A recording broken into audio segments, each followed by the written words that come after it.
கன்னியாகுமரி மாவட்டத்தில் பெண்களின் சபரிமலை எனப்படும் மண்டைக்காடு அருள்மிகு பகவதி அம்மன் கோவிலில் மாசிக்கொடை விழாவில் தீவெட்டி ஊர்வலம் வெகு விமரிசையாக நடைபெற்றது. பிரசித்தி பெற்ற மண்டைக்காடு அருள்மிகு பகவதி அம்மன் கோவிலில் மாசிக்கொடை விழா கடந்த 3ஆம் தேதி கொடியேற்றத்துடன் தொடங்கியது.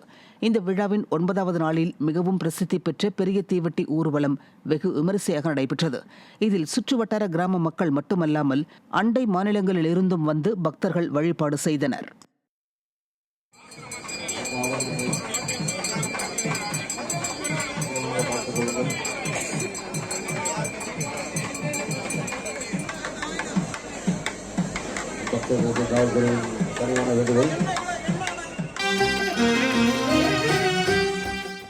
விழுப்புரம் மாவட்டம் மேல்மலையனூர் அங்காளம்மன் கோயிலில் நடைபெற்ற தீமிதி திருவிழாவில் ஆயிரக்கணக்கான பக்தர்கள் பங்கேற்று தங்கள் நேர்த்திக் கடனை செலுத்தினர்.